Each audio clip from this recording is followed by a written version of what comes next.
y a alerte, mes amis. N'écoutez plus les bonimenteurs. Regardez de près ce qui va vous arriver. Si vous ne faites pas le choix qu'on tourne la page de cette période épouvantable où on a cru qu'en compressant les salaires et en poussant sans arrêt les gens dans le dos, en leur tendant les bras, on ferait décoller magiquement l'économie et la production. C'est tout le contraire qui s'est produit. Ça fait 20 ans que ça dure. Ça fait 20 ans que ça dure. Est-ce que c'est pas le moment de dire que le problème, c'est celui de ceux qui se gavent, c'est celui de ceux qui se gavent, c'est celui de ceux qui se gavent. C'est celui de ceux qui se gavent, c'est celui de ceux qui se gavent, c'est celui de ceux qui se gavent. Ce n'est pas le problème de l'immigré, ce n'est pas le problème de celui qui n'a pas votre religion, celui qui n'a pas votre religion. Le problème, c'est le banquier, le problème, c'est Mullier. Voilà le problème, voilà le problème. Il a un nom, il a une adresse. On peut changer tant et tant de choses, et en particulier ses salariés, ses ouvriers, ses employés à tous les niveaux, au bureau et à l'atelier. Et à l'atelier, nous allons avoir un besoin. Alors évidemment, ce qu'on vient de voir là, c'est un peu ce qui vous a poussé, Julien, à écrire le numéro de cette semaine. Comment vaincre les inégalités? C'est la question que vous posez. Et oui, tout à fait. Alors que nous sommes à moins de 3 mois désormais du premier tour de l'élection présidentielle, eh bien la question du pouvoir d'achat, qui est le sujet de préoccupation principal des Français, selon un récent sondage de l'Institut Ipsos, eh bien cette question paraît encore étrangement absente ou au second rang des débats, pas forcément totalement absente, mais elle n'est pas vraiment au cœur des annonces et des thématiques des candidats, alors que la situation pourrait faire jaser. Au cours du dernier quinquennat, les inégalités ont continué de se creuser et l'inflation actuelle, qui touche avant tout les dépenses contraintes, électricité, énergie, prix alimentaires, eh bien, cette inflation pénalise d'abord les classes populaires. Alors comment combattre ces inégalités? Quelles réformes, quelles mesures mettre en avant pour doper le pouvoir d'achat? C'est les questions qu'on évoque dans ce numéro du 1 et puis c'est les questions qu'on va poser ce soir à nos invités. Et vous, économiste, co-directeur du laboratoire sur les inégalités mondiales à l'École d'économie de Paris et professeur affilié à Sciences Po. Ma première question est pour vous. On a vu dans le sujet qu'il y avait une fracture entre les territoires en France qui engendre des inégalités. Est-ce qu'on est aujourd'hui dans une continuité de la période des Gilets jaunes qui avait aussi montré une fracture des territoires? En fait, on a à peu près rien réglé suite à l'épisode des Gilets jaunes, où on a vu une France fracturée entre des zones urbaines et des zones rurales qui sont des lieux où pour accéder aux services publics, pour accéder à votre emploi, eh bien, il y a souvent pas de service de transport collectif, contrairement à de nombreuses zones urbaines où ces services-là sont disponibles. Et donc, la question énergétique, la question du poids de ces dépenses énergétiques dans le budget se posait en 2018 et se pose encore aujourd'hui. Et comme le reportage le montrait, la question énergétique, c'est pas uniquement l'essence qu'on met dans sa voiture, mais c'est aussi le fuel qu'on utilise pour se chauffer, ou le gaz pour se chauffer, ou l'électricité pour se chauffer, pour s'éclairer. Et l'ensemble de ces dépenses énergétiques-là pèsent de plus en plus dans le budget des ménages français. Et il faut ajouter à ce constat-là le fait que plus vous êtes pauvre, plus vous êtes modeste, plus vos revenus sont faibles, plus ces dépenses-là vont occuper une part importante dans votre budget. Donc il y a une inégalité très forte aussi face à la hausse de ces prix de l'énergie. Donc par rapport à la situation des Gilets jaunes, on n'a pas réglé le problème. Le problème en fait perdure et même s'amplifie. Parce qu'il y a des campagnes qui commencent. Est-ce que vous avez l'impression que les responsables politiques et les candidats à la présidentielle en ont suffisamment pris conscience? La réponse est non. Je pense qu'elle est cruciale pour les Français.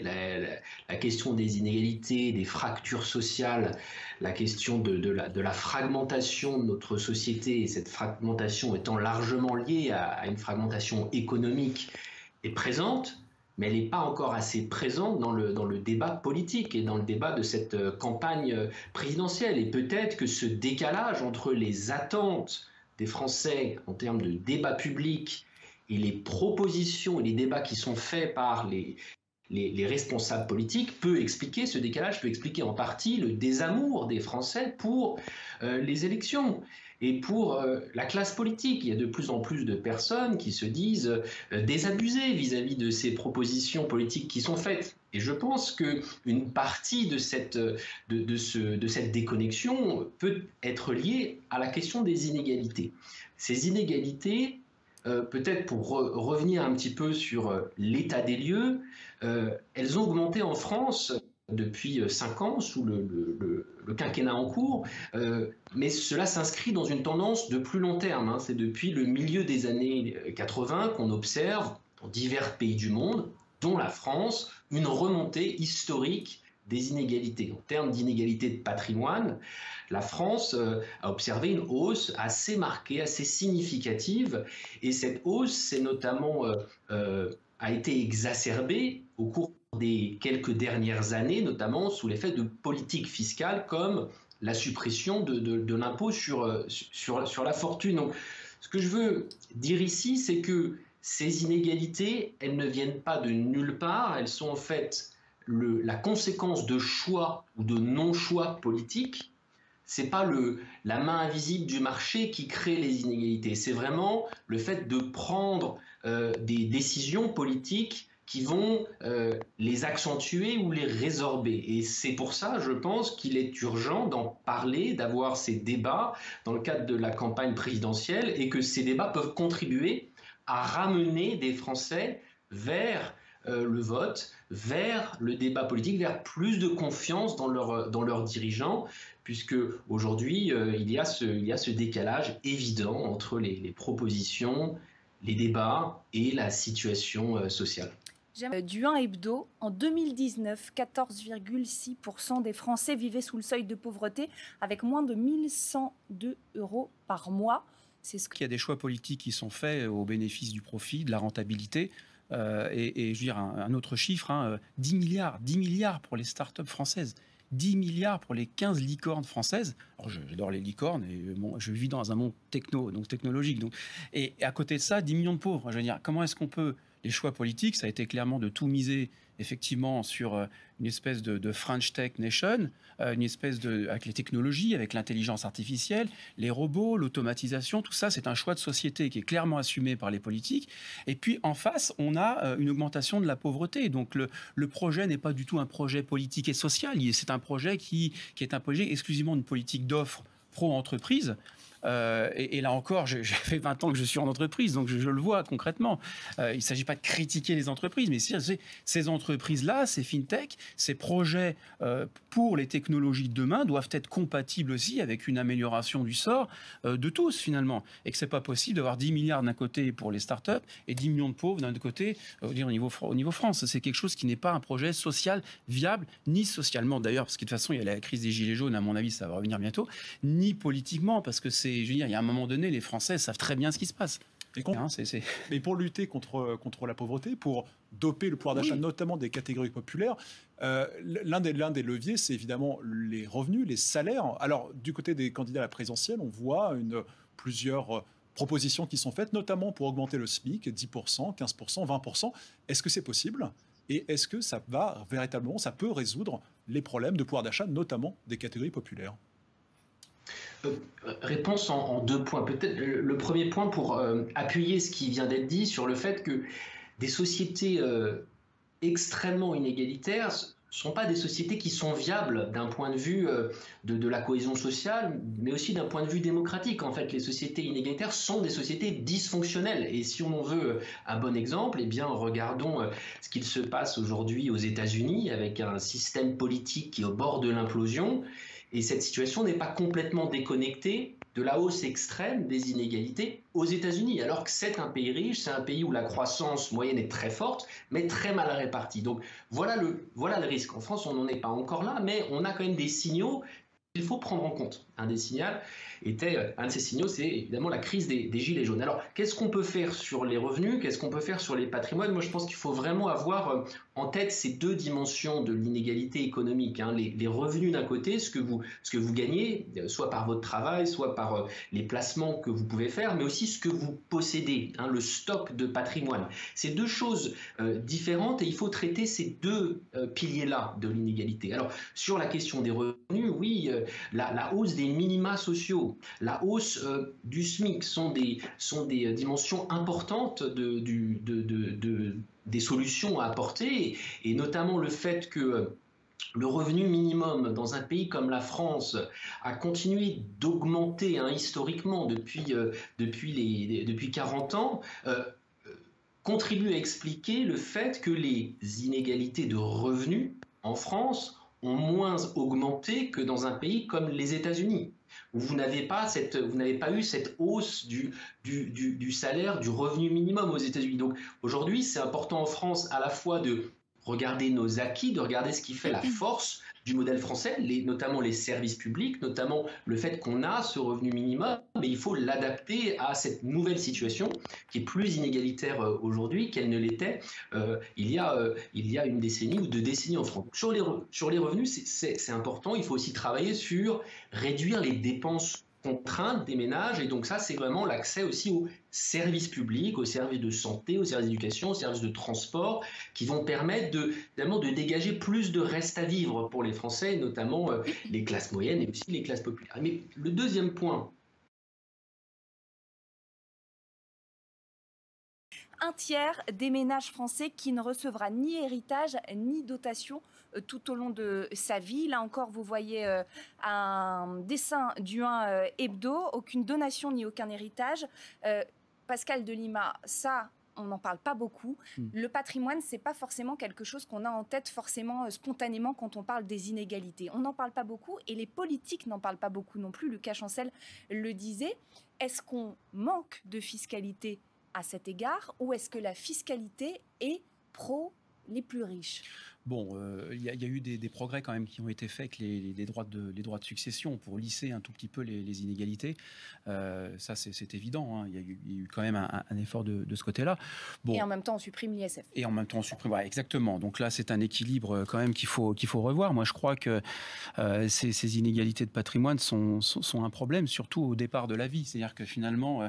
C'est pour ça que certains économistes proposent qu'au départ de la vie, on puisse avoir une subvention publique, enfin quelque chose qui permette justement, lorsqu'on a un patrimoine beaucoup plus faible dans une autre catégorie socio-professionnelle, qu'on puisse avoir une certaine meilleure égalité des chances dans la vie après, parce que vous partez d'un peu plus haut. Donc, juste de façon globale, c'est de dire... le patrimoine, c'est pas uniquement l'héritage, mais c'est aussi le point de départ dans la vie. Si vous voulez. Mais que le quinquennat d'Emmanuel Macron, ou est-ce qu'en fait ça fait des décennies que c'est comme ça? Sur la fiscalité de l'héritage et de la transmission du patrimoine d'une génération à l'autre, je pense qu'il y a un grand malentendu entre les quelques propositions politiques qui peuvent être faites et leur perception au sein de la population. Pourquoi ?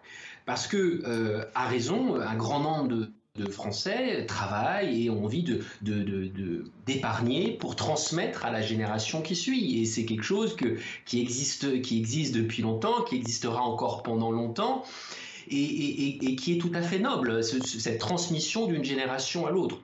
Mais l'enjeu ici, c'est de se rendre compte que certaines transmissions, et en réalité, un petit nombre de ces transmissions sont des ultra-transmissions, sont des méga-transmissions qui vont contribuer à complètement fausser le jeu et qui contribuent également à expliquer le fait que ce qu'on voit sur votre graphique, c'est-à-dire que 30% des ménages ne reçoivent rien du tout.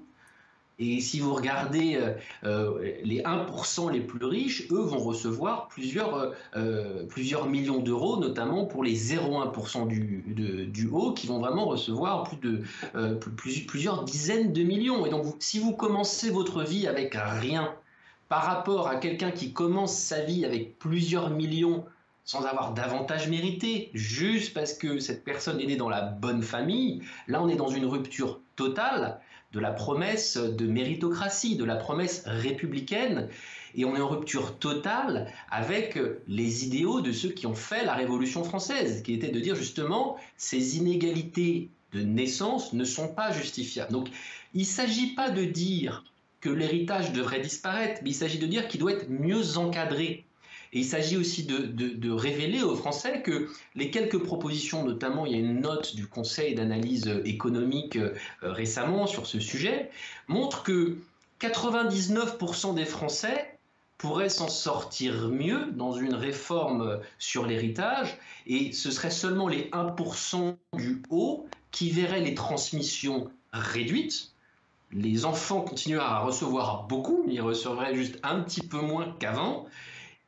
Et cela permettrait de rebattre un petit peu les cartes de cette transmission inégalitaire aujourd'hui. Et surtout, cela permettrait de générer un patrimoine qui pourrait être transféré à ceux qui ne reçoivent rien aujourd'hui. Encore une fois, avec cette idée d'éviter ce jeu complètement pipé dès la naissance et qui contribue à alimenter cet effet boule de neige de l'accumulation du capital d'une génération à l'autre, qui ne correspond pas aux idéaux de la République française. Alors Lucas, Oui, pardon, je vous ai interrompu, je crois.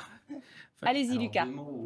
Le premier, c'est oui, on peut être optimiste, c'est-à-dire que ces évolutions, elles sont liées encore une fois à des choix politiques. Donc on peut faire des choix politiques qui peuvent améliorer la situation. Maintenant, sur le constat, je suis un petit peu en désaccord. En tout cas, j'apporte une nuance à ce qui vient d'être dit. C'est-à-dire que la situation actuelle en France aujourd'hui est très différente de celle d'il y a 40 ans ou 50 ans. C'est-à-dire que pour faire partie des 1% du haut de la pyramide des patrimoines, aujourd'hui, il faut hériter. Et le mérite, votre travail ne suffira pas pour faire partie des groupes des plus riches, des 0,1% ou 1% du haut.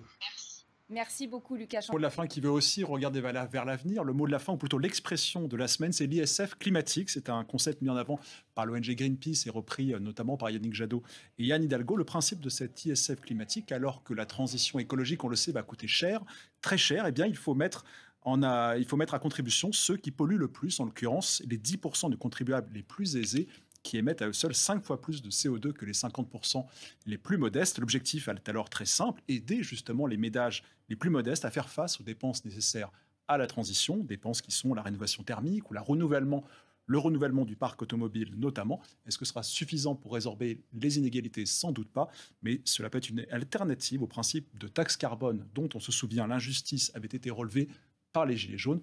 On y revient. Merci beaucoup, Julien.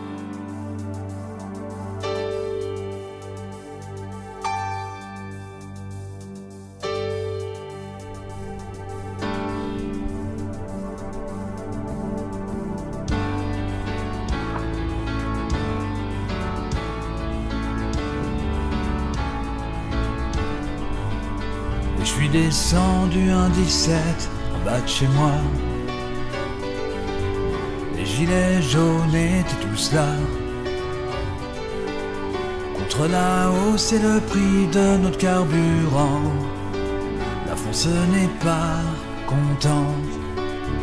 Il avait fait certaines promesses, notre président. Emmanuel, tu mens. Maintenant le peuple français te trouve trop chiant. Les Français sont mécontents. Suffit maintenant de regarder les images. C'est l'heure en France du blocage. Si on veut que notre pays soit mieux demain, bah Manu soit moins radin. Et il nous avait promis la main sur le cœur, qu'avec lui ce serait le bonheur. Mais depuis le début, il nous met que des vents. Les Français sont mécontents.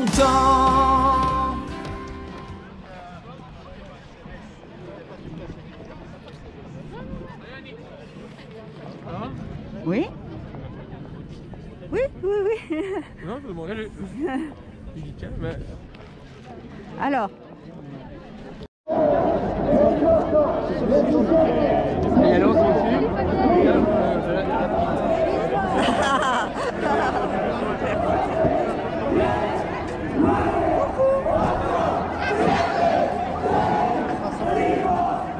Elle a repéré, hein. Ah, ça c'est bien. Ah, c'est bien.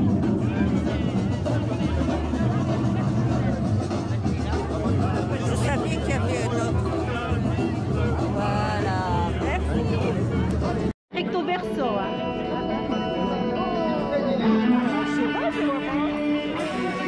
C'est pareil.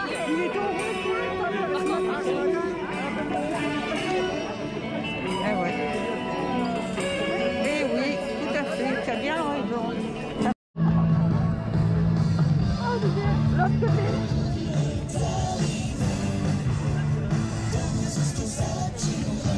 Merci beaucoup.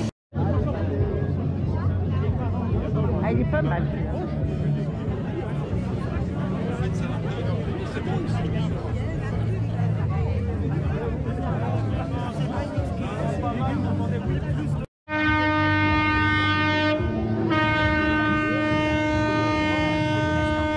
Je vois rien, tu vois. Du coup, je te filme pas toi, c'est pas grave.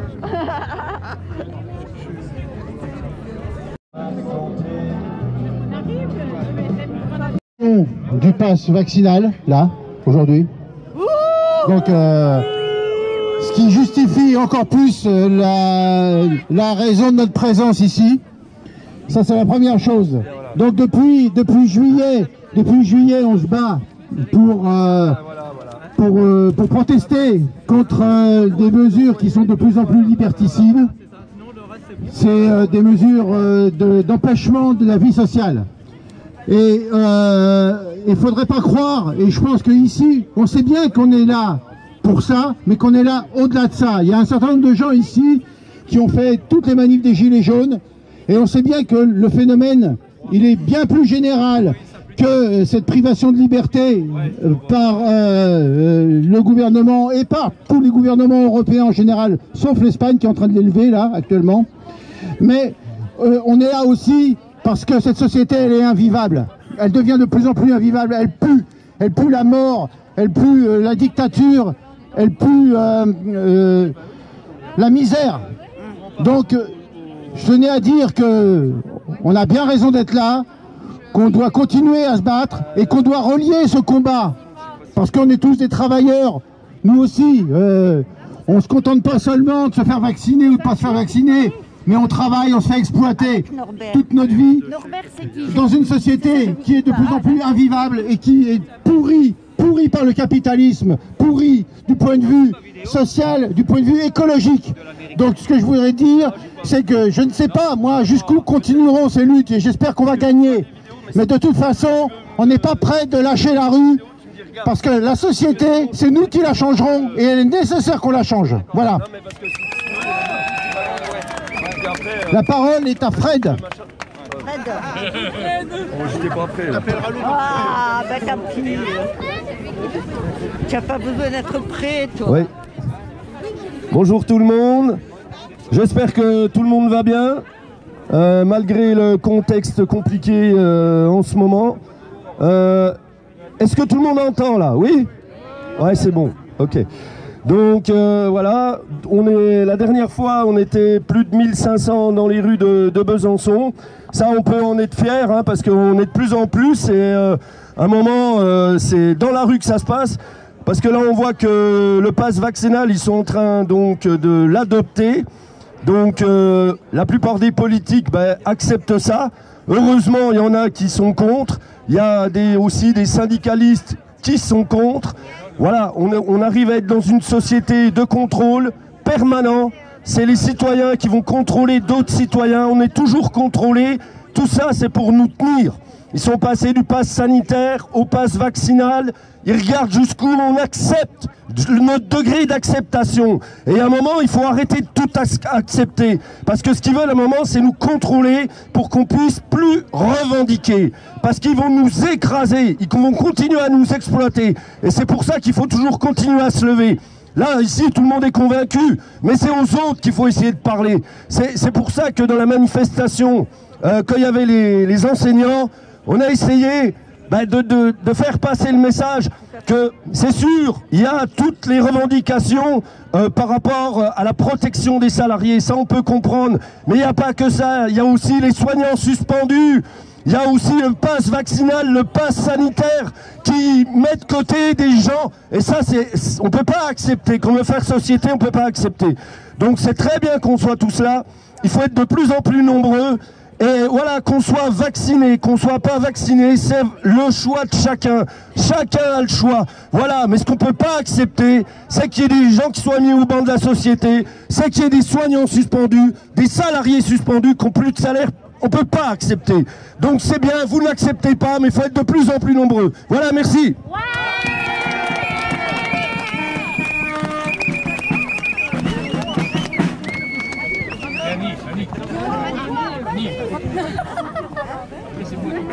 Mais Annie, il vient, Annabelle. Je sais pas si là. Truc. Bon. Voilà. Alors, comme l'a dit Norbert, il y a 3 ans, il y a eu, avec le mouvement Gilets jaunes, une union, quelquefois avec des associations, quelquefois avec les syndicats, pour plus de justice sociale, fiscale, climatique et plus de démocratie. Ce qui se passe avec le pass sanitaire et vaccinal et les pertes progressives des droits fondamentaux, c'est le risque de la fin de la démocratie. Donc justice sociale, fiscale, climatique, démocratie et liberté sont notre combat actuel. C'est bien d'être tous ensemble pour défendre ces valeurs, même si dans chacun des syndicats, quelquefois, ils peuvent agir sur un point en priorité. Nous voudrions vous parler aussi des services publics.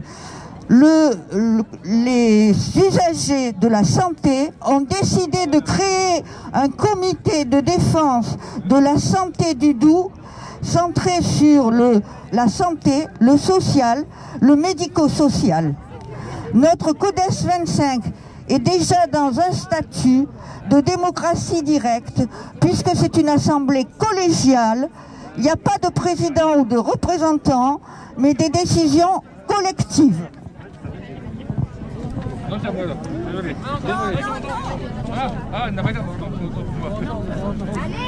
Voilà, je suis citoyenne et je me sens très concernée par la question de la santé et de l'accès aux soins pour tous. Et c'est pour ça que j'ai rejoint le CODES 25 et je vais vous présenter ce comité. Donc, ce comité de défense de la santé du Doubs, CODES 25, par les usagers, a été créé le 6 novembre. Donc par les usagers, pour défendre la santé, le médico-social, le social, la psychiatrie. Il est contre la marchandisation de la santé et il est pour le 100% sécurité sociale, pour tous. Le CODES 25 est dans un statut d'assemblée collégiale, pas de président, pas de référent, mais des décisions collectives.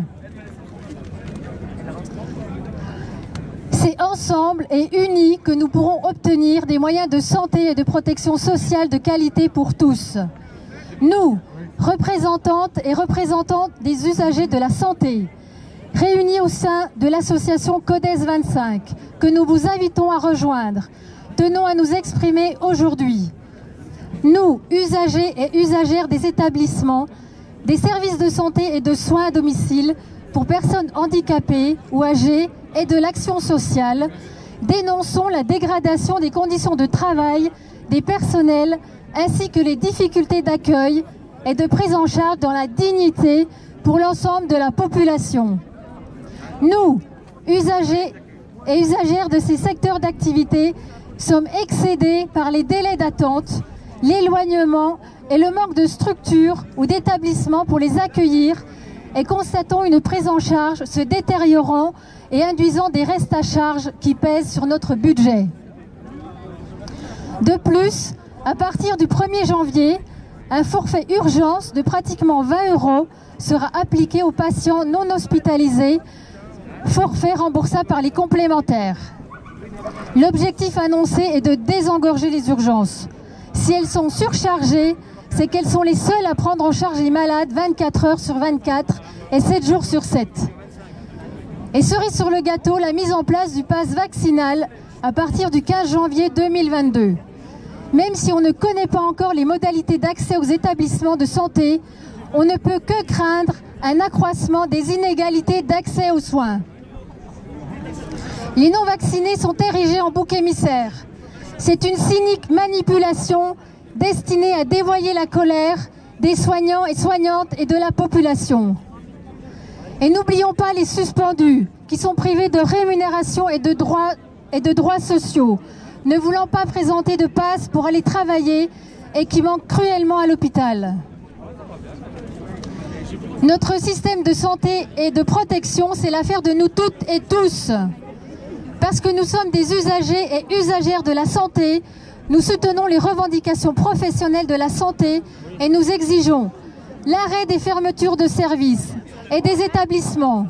Nous exigeons des réouvertures de lits, de structures, partout où cela est nécessaire. Nous voulons également l'égalité d'accès, d'accueil et de prise en charge de qualité pour la population sur tout le territoire. Nous voulons aussi plus de moyens humains pour garantir une meilleure qualité de soins et de travail. Voilà, je vous invite à nous rejoindre. La prochaine réunion se déroulera le jeudi 3 février à 19 h à la Maison des syndicats à Planoise.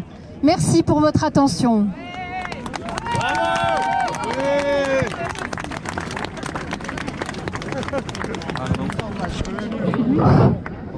Je me permets de dire à M. Macron deux principes portés par la Constitution.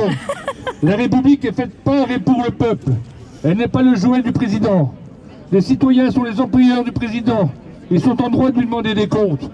Quand on voit au niveau social l'augmentation du gasoil, de l'essence, de tous les prix, au niveau sociétal, Macron se permet de dire que les non-vax sont des non-citoyens. Quand on voit la restriction du chômage, qui restera de droit aux chômeurs, au niveau des coûts, quand on voit le grand débat, la Convention citoyenne, et le peu de cas qu'il en a fait, quand on voit au niveau du climat, la COP26, dans le discours de clôture, commençait par « je m'excuse », histoire de faire comprendre aux gens qu'il n'y a rien qui s'était passé. Quand on voit au niveau des libertés, la sécurité globale, le pass sanitaire, le projet des lois de fake news sur le web, qui va restreindre encore les droits des utilisateurs. Pour moi, les non-vaccinés sont des citoyens à part entière. Pour moi, Macron est un non-président. Alors je me permets de dire à M. Macron et aux successeurs que nous serons toujours là pour l'emmerder jusqu'à ce que sa politique change.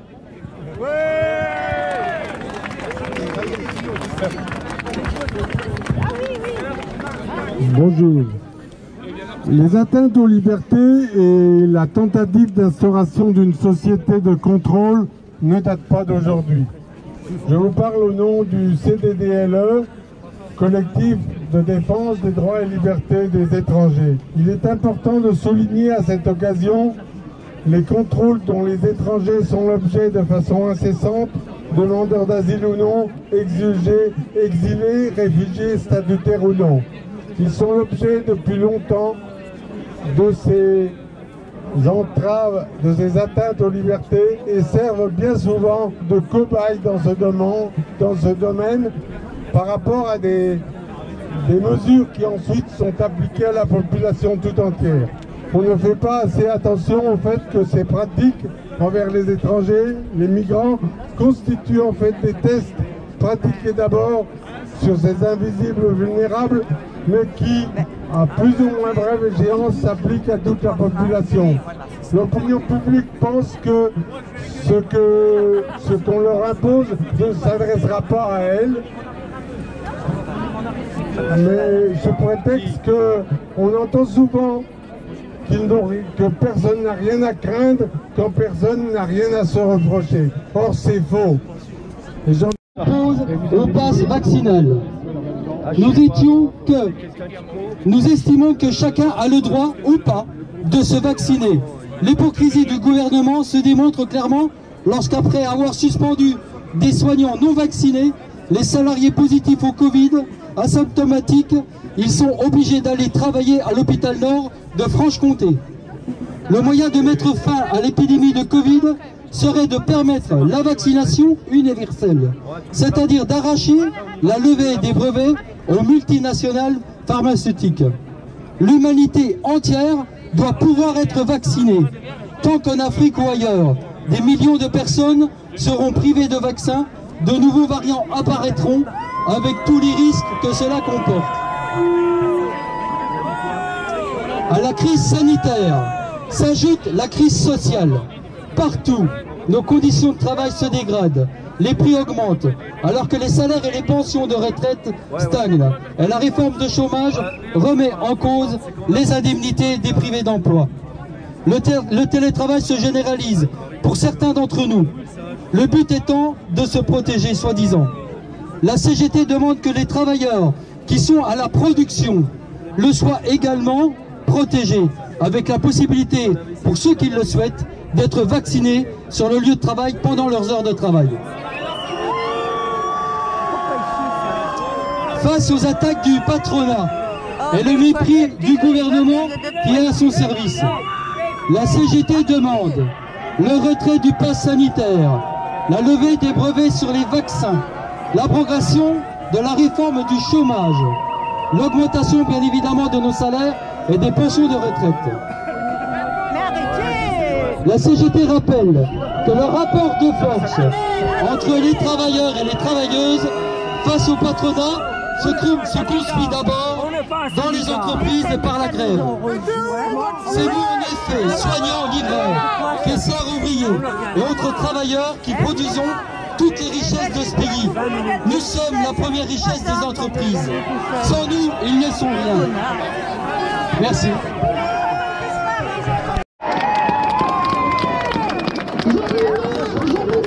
Merci. La partition gilet jaune aujourd'hui. Ah oui, tu l'as. Ah oui, non, qu'il faut lutter. Le pass vaccinal détruit notre unité. C'est tous ensemble qu'il faut lutter. Le pass vaccinal détruit notre unité. C'est tous ensemble qu'il faut lutter. Le pass vaccinal détruit notre unité. C'est tous ensemble qu'il faut lutter. Le pass vaccinal détruit notre unité. C'est tous ensemble qu'il faut lutter. Plus fort, le pass vaccinal détruit notre unité. C'est tous ensemble qu'il faut lutter. C'est tous ensemble qu'il faut lutter. Le pass vaccinal détruit notre unité. C'est tous ensemble qu'il faut lutter. Le pass vaccinal détruit notre unité. C'est tous ensemble. C'est tous ensemble qu'il faut lutter. Le pass vaccinal détruit notre unité. C'est tous ensemble qu'il faut lutter. Le pass vaccinal détruit notre unité. C'est tous ensemble qu'il faut lutter. C'est tous ensemble qu'il faut lutter. Le pass vaccinal détruit notre unité. C'est tous ensemble qu'il faut lutter.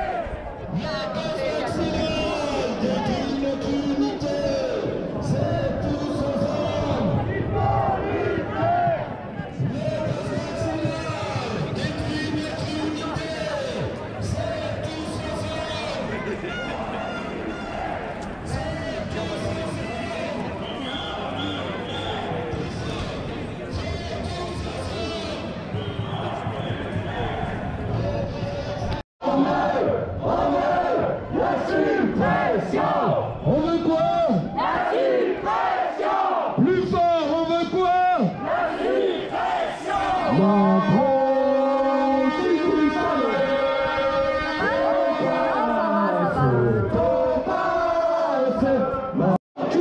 Aucune hésitation. On veut la suppression. On veut quoi? La suppression. Macron, si tu savais.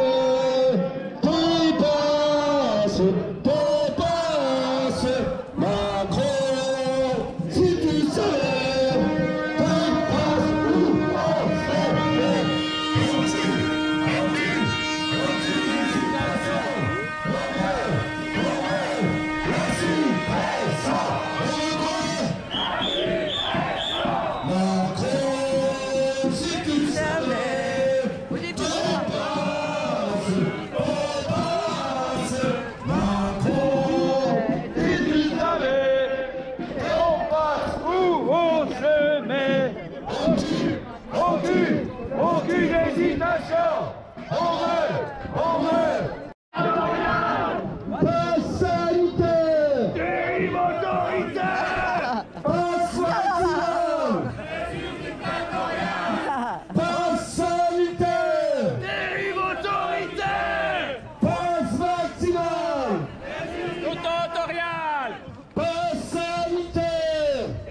notre national détruit notre unité. Ou 2 ans, mais les gens qui vont se réveiller là, il va falloir les aider. Et oui, c'est pour Il va ça falloir les aider parce que là. Oui, et puis il faut respecter aussi leur opinion. Ah, mais alors là, tu vois, même si on n'est pas d'accord, l'essentiel c'est qu'ils se rendent compte qu'on est en train de tout perdre. Parce que c'est ça le plus grave. C'est pour ça qu'à la manif de l'éducation nationale, on a parlé de ça. C'est-à-dire qu'on s'est dit, on ne peut pas faire une manif de l'éducation nationale sans parler des libertés qu'on nous enlève, quoi. Enfin, c'est le propre des enseignants d'enseigner. Je suis prof, tu comprends, d'enseigner la citoyenneté. Moi, ça me choque, ça, tu vois. Je veux dire, bon, après, c'est croire pour que. Eh oui. On fait croire que. Eh oui, voilà. Alors, tu vas même plus loin, c'était formaté. Enfin, moi, j'ai arrêté, je suis dans l'e-sport depuis 14 ans. J'étais formaté à être prof. C'est pas inconscient d'être fonctionnaire. Ça va loin. C'est ça que je dis, que c'est profond. C'est très profond. C'est ancré et du coup, ils n'arrivent pas à sortir de ça. Et c'est dommage, quoi, parce que c'est vrai que... il va falloir avoir du mal. Alors, moi, je sais pas l'évolution de la réflexion des gens, mais on va parler de 1, là, le vaccin, c'est de l'arnaque, ok. Après, il y a le versant, effet secondaire, ça, on n'en parle pas encore. On n'en parle pas parce que les gens ne sont pas prêts. Mais quand ça va arriver, les parents, ils peuvent faire ce qu'ils veulent. Quand ils vont voir leur gamin mourir, et j'espère pas du tout, ou être gravement malade, là, ça peut faire qui. Ou avoir des problèmes dans le système, on va savoir. Enfin, on essaie de faire ce qu'on peut. On essaye. Hein? C'est très bien. Vas-y, avance. Merci. Voilà. Et bon. Merci.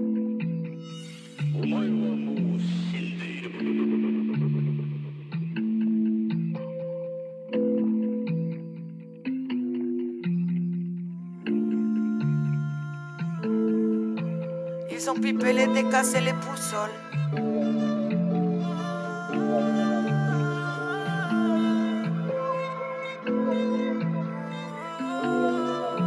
Le monde est violent, le monde est violent, le monde est violent. Violent comme l'apologie arienne, comme un retour en arrière, comme la technologie ARN, comme faire comme si tout n'était pas réel. Regarde le monde qui a les rênes, la propagande ne fait que parler d'elle. Discrédite ceux qui parlent d'éveil, l'esprit enfermé dans le matériel, oui. C'est celui qui te veut du mal que tu finiras par croire. Les moutons suivent le troupeau, le berger mène à l'abattoir. Qui peut te sauver à part toi? Personne n'effacera l'ardoise. Ne les laisse pas te troubler, parce que douleur n'a pas de voix, qu'elle a le souffle coupé. Violence invisible frappe de plein fouet. Liberticide, nos droits sont trop bafoués. On dirait que tu as baissé les bras, mon frère. On dirait que tu as baissé les bras, ma soeur. Replace ton cœur dans son élan, on est ensemble. Ils ont pipé les décasses et les boussoles. Mon ami, tu n'es pas tout seul. On est là et on n'est pas tous morts. Non, non. On sait que tout part en live puis qu'on est tout gosse. Violence invisible, on connaît par cœur.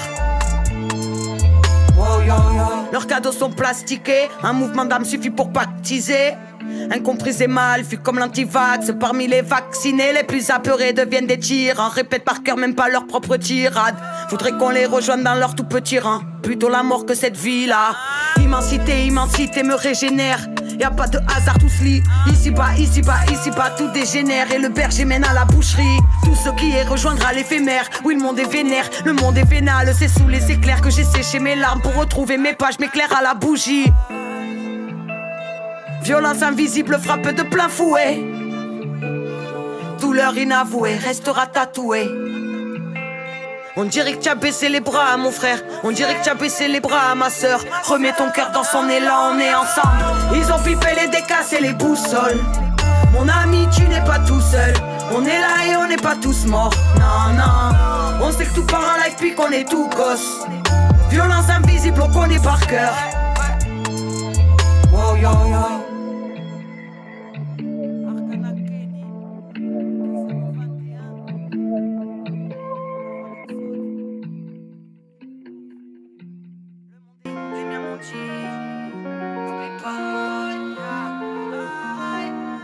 N'oublie pas,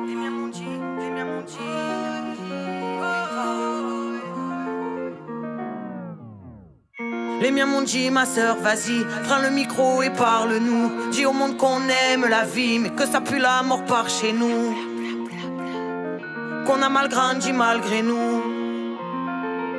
Nos souvenirs sous une plaque d'égout. Les miens m'ont dit, dis-leur ma sœur, ce qui rend nos cœurs durs comme la pierre. On nous a jugés à la gueule, mais nos rêves étaient plus grands que la terre.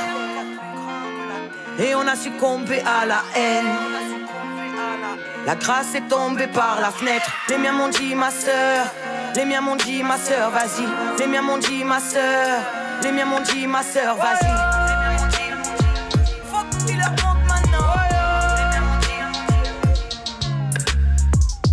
Les miens m'ont dit, si c'est dealer, faut pas dénigrer la détresse. Tous les petits frères rêvent d'être dealers. Le droit chemin n'indique pas l'Everest. Parce que les petits ne veulent pas des restes. Et que le monde partage pas ses dettes.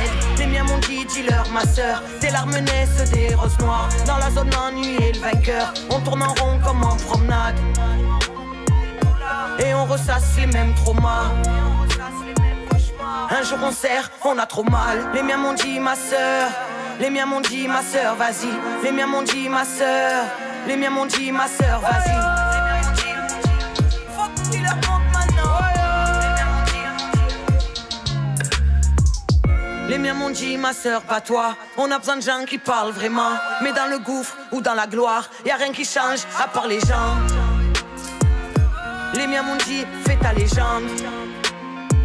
Vite échappe-toi à travers champs. Les miens m'ont dit, ma sœur, allez, c'est pas le moment de baisser les bras. Comme confiné dans le quartier, mais quand j'étais morte, qui était là? Tu veux de la force, etc. Mais quand j'en avais pas, qui était là? Les miens m'ont dit, ma sœur. Les miens m'ont dit, ma sœur, vas-y. Les miens m'ont dit, ma sœur. Les miens m'ont dit, ma sœur, vas-y. Faut que tu leur montres maintenant. Chante ce qu'on n'arrive pas à dire. Quand on crie, personne n'entend, ma sœur. Les miens m'ont dit, ma sœur. Les miens m'ont dit, ma sœur, vas-y, vas-y. Faut que tu leur montres maintenant.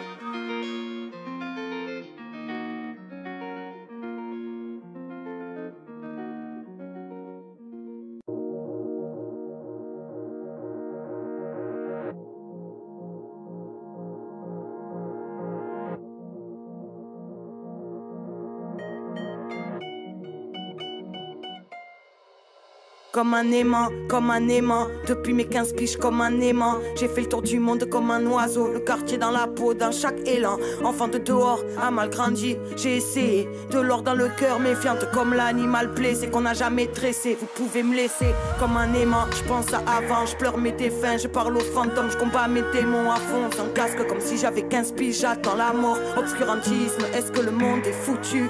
Le monde est parlant, je m'endors au cri des bagarres de rue et me lève au chant des gabiens comme un aimant entre le trop plein et le néant. Réconforté qu'à l'air libre, j'étouffe à en perdre la raison. Ceux qui veillaient sont tous partis, je suis comme cette vieille, je vis dans le passé. Meurtri par les promesses trahies et par les injustices qui ont gagné. Comme un aimant, tout est gravé dans leur jugement. On lit nos stigmates et dans nos stigmates on lit nos blessures qui guérissent mal et on le vit mal. Habitué à ramasser les débris, habitué à ce que l'on dénigre. Notre détresse si jamais on l'exprime, alors on fait comme un aimant, comme un aimant, comme un aimant. Comme un aimant, comme un aimant, comme un aimant. Comme un aimant, comme un aimant, comme un aimant. Comme un aimant, comme un aimant, comme un aimant. Comme un aimant, je peux pas quitter le quartier, non. Génération, demain c'est loin. Marche en meute comme des chiens errants. Marche dans la vue jusqu'à pas d'heure. CV depuis les 90s, tout peut prendre flamme en un clin d'œil. Comme un aimant, comme un aimant. Les mêmes sont de sortie hors des rangs, friands de hors piste. Les coups du sort t'apprennent la voltige. Enfant sauvage a survécu. J'ai essayé, rêvé au large, mais captif comme l'animal blessé qu'on a voulu dresser. Tu devrais te méfier. Comme un aimant, le cœur aimant ou le cœur haineux. Car un cœur égrangle les nôtres s'éteignent. De ce qu'on étrangle, de ce qu'on dénigre, de ce qu'on déteste. Entre ascension et chute libre, y'a rien qu'amorti. Alors on vit la tête au vent à fond, sourire aux lèvres comme en deux roues sur la corniche. Comme un aimant dans ces coins sombres, traités comme des rats par la police. Alors mes frères, jouent au chat, et à la souris, pétard au bec. Oiseaux de nuit partent chasser, la lune est pleine, le sang est bouillant, la madrugada finira par chlasser. Tomber à terre comme un aimant, à ces heures où ça chauffe là, où l'alcool coule à chaudes larmes, les yeux enfumés jusqu'à l'aube ou jusqu'à l'au-delà. Rien ne change, à part civil et stup, plus rien n'a de sens. Famille expulsée, soirée Vincent, à nos prisonniers, à nos absents. Comme un aimant, comme un aimant, comme un aimant, comme un aimant, comme un aimant, comme un aimant, comme un aimant, comme un aimant, comme un aimant, comme un aimant, comme un aimant, comme un aimant. Comme un aimant, comme un aimant, je peux pas quitter le quartier, non. Génération, demain c'est loin. Marche en meute comme des chiens errants. Marche dans la vie jusqu'à pas d'heure. CV depuis les 90s. Tout peut prendre flamme en un clin d'œil. Comme un aimant, comme un aimant. Pas quitter le quartier, non. Comme un aimant, comme un aimant. Marche en meute comme des chiens errants. Comme un aimant, comme un aimant. CV depuis les 90s. Comme un aimant, comme un aimant.